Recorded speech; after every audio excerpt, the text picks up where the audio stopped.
పెద్ద నోట్ల రద్దు తరువాత డిజిటల్ లావాదేవీలపై దృష్టి సారించిన కేంద్రం అందుకు జైట్లీ బడ్జెట్లో కీలక స్థానం కల్పించింది. అన్ని రంగాల అభివృద్ధికి డిజిటైజేషన్ దోహదపడుతుందని నిపుణులు అభిప్రాయపడుతున్నారు. ముఖ్యంగా ఐటీ రంగం, అంకుర సంస్థలకు ఇది మంచి అవకాశమని భావిస్తున్నారు. మరోవైపు చౌక ఇళ్ల నిర్మాణ రంగానికి మౌలిక వసతుల హోదా కల్పించడాన్ని మార్కెట్ వర్గాలు స్వాగతిస్తున్నాయి.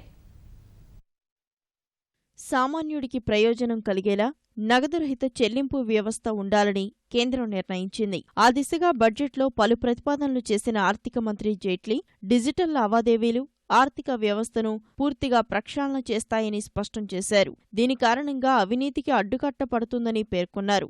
నగదురహిత చెల్లింపుల కోసం కేంద్రం తీసుకొచ్చిన భీమ్ యాప్కు మంచి స్పందన వచ్చిందని, ఇప్పటికే 1,25,00,000 మంది డౌన్లోడ్ చేసుకున్నారని జైట్లీ తెలిపారు. డిజిటలైజేషన్ కారణంగా అన్ని రంగాల సమగ్ర అభివృద్ధి జరుగుతుందని నిపుణులు భావిస్తున్నారు. ముఖ్యంగా ఐటీ రంగం, అంకుర సంస్థలకు ఎంతగానో ఉపయోగపడుతుందని అభిప్రాయపడుతున్నారు.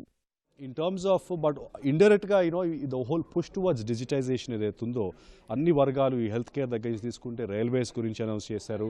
అలాగే క్యాష్ విత్డ్రాల్స్ కంప్లీట్గా బ్యాన్ చేశారు విత్ ఇన్ 3 lakhs అన్నది. అంటే మూవ్ టువర్డ్స్ ఈ 10 లక్షల point of service the POS machines పెట్టడం అన్నది. So there is a massive push ఏదైతే ఈ డిజిటైజేషన్కి క్రియేట్ చేస్తున్నారో దానివల్ల ఈ ఐటీ రంగానికి కూడా స్టార్టప్స్కి కూడా చాలా బిజినెస్ అవకాశాలు రేపు ఫ్యూచర్లో ఉండడం అన్నది ఎక్స్పెక్ట్ చేయొచ్చండి. ప్రజలు జరిపే ఆన్లైన్ చెల్లింపులు సురక్షితంగా ఉన్నాయనే భరోసా కల్పించేందుకు ఆర్బీఐ పరిధిలో నియంత్రణ బోర్డును ఏర్పాటు చేస్తామని జైట్లీ ప్రకటించారు. మరోవైపు డిజిటలైజేషన్ కోసం ప్రత్యేక ప్రోత్సాహకాలు ఇవ్వడాన్ని మార్కెట్ నిపుణులు స్వాగతించారు. డిజిటలైజేషన్ కోసం స్పెషల్గా ఇన్సెంటివ్ ఇవ్వడం, అంటే ఎవరైతే 2 కోట్ల కన్నా టర్నోవర్ తక్కువ ఉంటుందో వాళ్ళలో ప్రిజంప్టివ్ టాక్సేషన్ ట్రీట్మెంట్లో అంతకుముందు 8% ప్రకారం ట్యాక్స్ విధిస్తూ ఉంటే ప్రస్తుతం ఏం చెప్పారంటే మీరు కనుక డిజిటల్గా కరెన్సీ ట్రాన్సాక్షన్ చేసినట్లయితే అకౌంటెడ్ మనీతో చేస్తే మీకు ఆ ట్యాక్స్ని 6% చేస్తాను అన్నారు. అది నిజమైన రిలీఫ్. ఎందుకంటే 8% నుంచి 6% తీసుకురావడం అంటే ఒకే ఒక్క లెక్కన 25% రిబేట్ వచ్చినట్టు.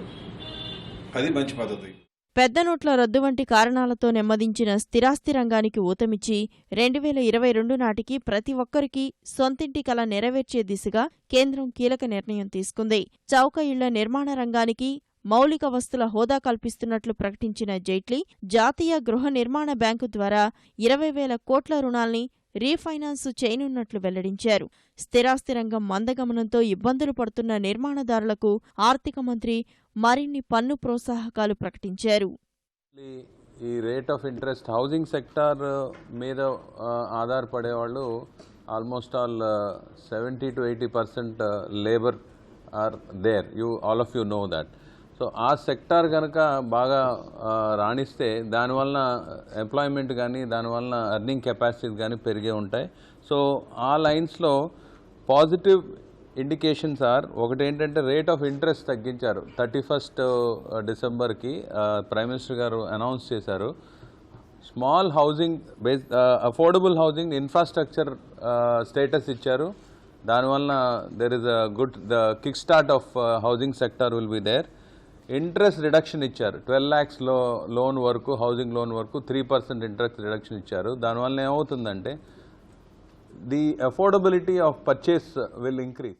దేశంలో ఆర్థిక కార్యకలాపాలు వృద్ధి చెంది కొత్త ఉద్యోగాల సృష్టికి రవాణా రంగంపై భారీగా పెట్టుబడులు పెట్టనున్నట్లు జైట్లీ ప్రకటనపై మౌలిక రంగ నిపుణులు హర్షం వ్యక్తం చేశారు.